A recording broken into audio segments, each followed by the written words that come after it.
अरे वाह आरती, संविधान पढ़ रही है।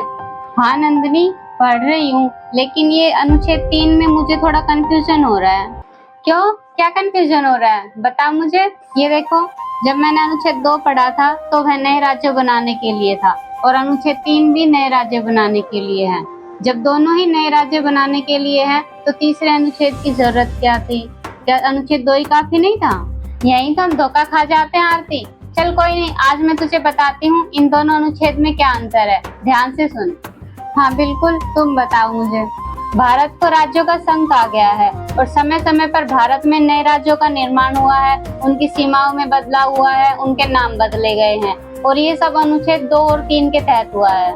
लेकिन भले ही ये दोनों अनुच्छेद एक हो जो कि नए राज्यों का निर्माण करते हैं, फिर भी ये दोनों में बहुत अंतर है।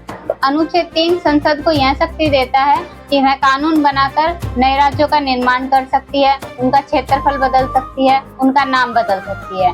जैसे उड़ीसा का नाम बदलकर ओडिशा किया गया। अब तेरे दिमाग में यही सवाल आ रहा होगा कि अनुच्छेद 2 का भी तो यही काम है, नए कानून बनाना, तो फिर 3 की जरूरत क्या थी? अब इस कंफ्यूजन को भी दूर करते हैं। अनुच्छेद 2 के तहत संसद को वो शक्ति दी गई है जो भारत के बाद स्थित किसी नए क्षेत्र को, जो कि भारत का हिस्सा नहीं है, उसे भारत में शामिल करके नए राज्य का दर्जा दे सकती है। हाँ तू सही कह रही है, मैंने यही पढ़ा है। अब तू ये और बता कि अनुच्छेद 3 की जरूरत क्यों पड़ी? अनुच्छेद 3 का संबंध भारत के अंदर मौजूद राज्यों में बदलाव से है।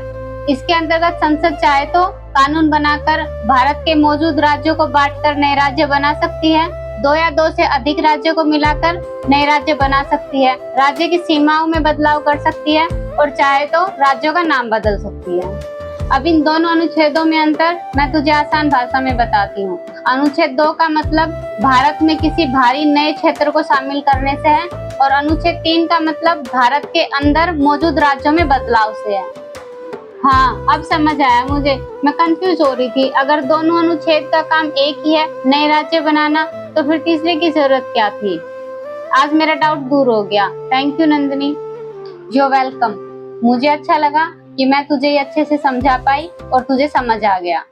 दोस्तों, अगर आपको हमारी वीडियो अच्छी लगी हो तो वीडियो को लाइक और शेयर करें, और हमारे चैनल को सब्सक्राइब करना ना भूलें। धन्यवाद। जय भारत, जय संविधान।